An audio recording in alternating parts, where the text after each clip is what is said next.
فسله فرجعت فسألت فجعلها 40 ثم مثله ثم 30 ثم مثله فجعل 20 ثم مثله فجعل 10 فأتيت موسى فقال مثله فجعلها 5 فأتيت موسى فقال ما صنعت قلت جعلها 5 فقال مثله قلت سلمت فنودي أني قد أمضيت فريضتي وخفضت عن عبادي وأجزي الحسنة 10 وقال همام عن قتادة عن الحسن عن أبي هريرة رضي الله عنه عن النبي صلى الله عليه وسلم في البيت المعمور وبه قال حدثنا الحسن بن الربيع بیت المعمور چې کوم دی ور په اسمان وي دوم اسمان کې دا یو قبله ده فرشتو لکه په دنیا کې دا کعبه شریفه قبله ده برال الله وبه قال حدثنا الحسن بن الربيع قال حدثنا أبو الأحوص عن الأعمش عن زيد بن وهب قال عبد الله رضي الله عنه قال حدثنا رسول الله صلى الله عليه وسلم وهو الصادق المصدوق قال إن أحدكم يجمع خلقه في بطن أمه 40 يوما نطفة ثم يكون علقة مثل ذلك ثم يكون مضغة مثل ذلك ثم يبعث الله ملكا ويؤمر ب4 كلمات ويقال له اكتب عمله ورزقه واجله وشقي او سعيد ثم ينفخ فيه الروح فان الرجل منكم ليعمل حتى ما يكون بينه وبين الجنه الا ذراع فيسبق عليه كتابه فيعمل بعمل اهل النار ويعمل حتى ما يكون بينه وبين النار الا ذراع فيسبق عليه الكتاب. یو سره چې هغه باندې کې شی جهنمی هغه د دنیا نیکی کوي اخر کې هغه جهنم ته دغه اخر کې راځي یعنی څنګه له جنتي نو هغه دنیا کې بدمعشي کوي لیکن اخر د سره راځي چې جنت ته په کوي په ځای فيسبق عليه الكتاب فيعمل بعمل أهل الجنة. وبه قال حدثنا محمد بن سلام قال حدثنا مخلد قال أخبرنا ابن جريج قال أخبرني موسى بن عقبة النافع قال أبو هريرة رضي الله عنه عن النبي صلى الله عليه وسلم وتابع أبو عاصم عن ابن جريج قال أخبرني موسى بن عقبة عن نافع عن أبي هريرة رضي الله عنه عن النبي صلى الله عليه وسلم قال إذا أحب الله العبد نادى جبرائيل إن الله يحب فلانا فأحببه فيحب جبرائيل فينادي جبرائيل في أهل السماء إن الله يحب فلانا فأحبه فيحب أهل السماء ثم يوزع له القبول في الأرض. وبه قال حدثنا محمد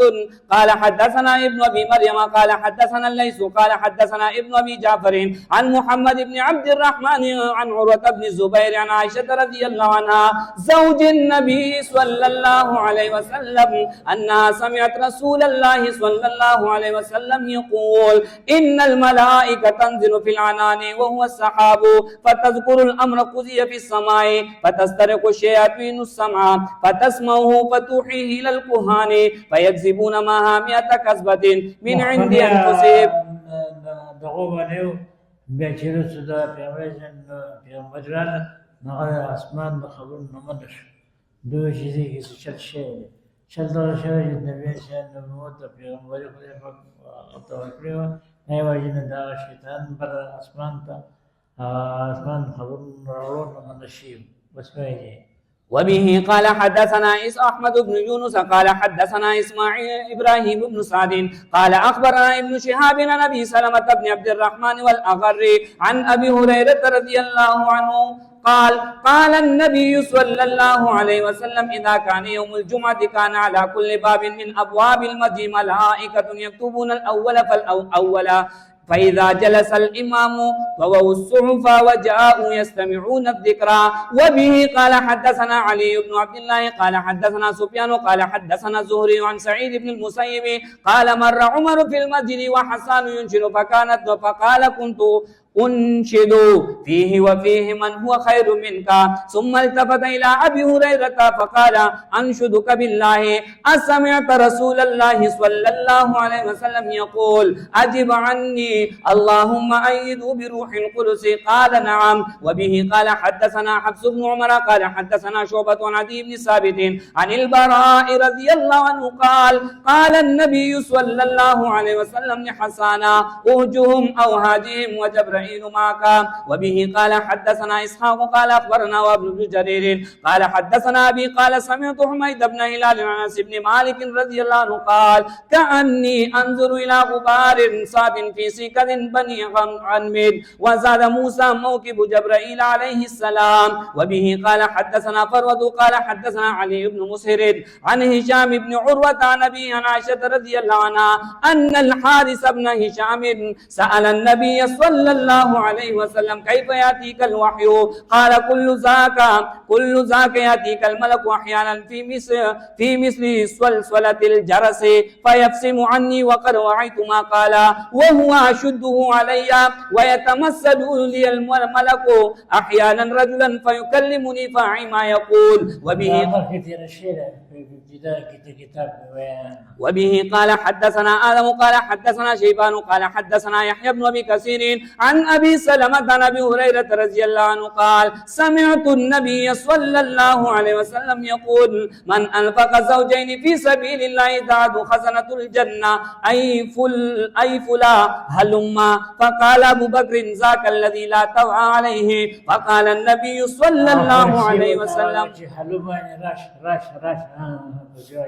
فقال النبي صلى الله عليه وسلم أرجو أن تكون منهم. وبه قال حدثنا عبد الله بن محمد قال حدثنا هشام قال أخبرنا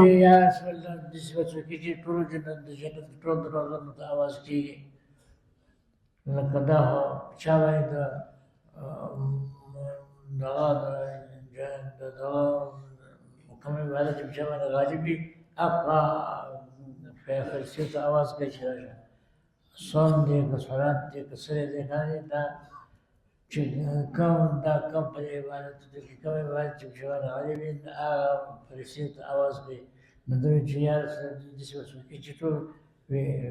یو هغه چې ټول دا ټول نو تاسو یو ته هدي ابو صدیق هدي زړه ته نه کوم چایو چې صحیح عبادت هغه کې ټول کې الله په دې اوچت حصہ کړی.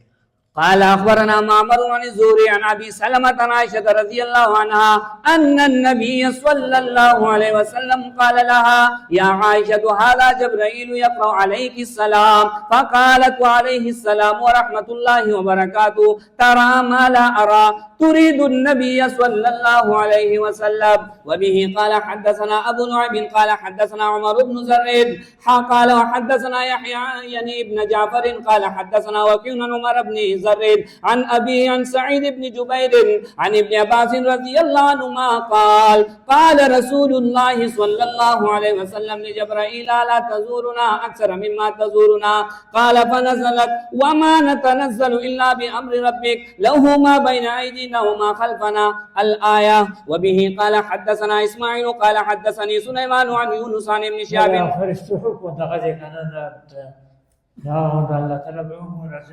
له ما بين أيدينا وما خلفنا وما بين ذلك وما ربك نسيا. دا الله فحكم سردار في الدنيا سواه.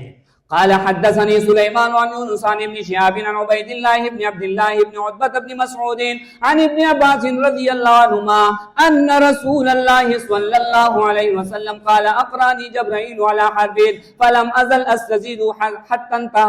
حتى انتهى إلى 7 أحرف. وبه قال حدثنا محمد بن مقاتل قال أخبرنا عبد الله قال أخبرنا يونس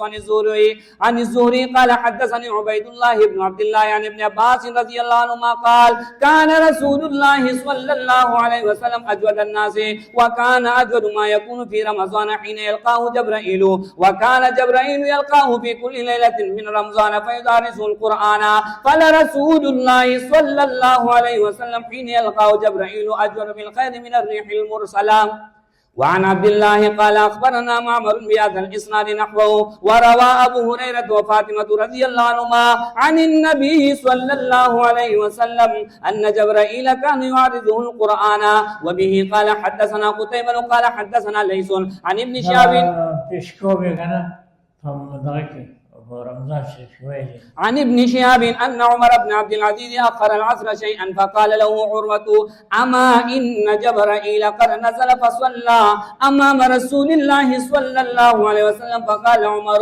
اعلم ما تقول يا عروة. قال سمعت بشير بن أبي مسعود يقول سمعت أبا مسعود يقول سمعت رسول الله صلى الله عليه وسلم يقول نزل جبرائيل فأمني فصليت معه ثم صليت معه ثم صليت معه ثم صليت معه ثم صليت معه يحسب بأصابعه 5 صلوات. وبه قال حدثنا محمد بن بشار قال حدثنا ابن أبي عدي عن شعبة عن حبيب بن أبي ثابت عن زيد بن وهب عن أبي ذر رضي الله عنه قال قال النبي صلى الله عليه وسلم قال لي جبرائيل من مات من أمتك لا يشرك بالله شيئا دخل الجنة.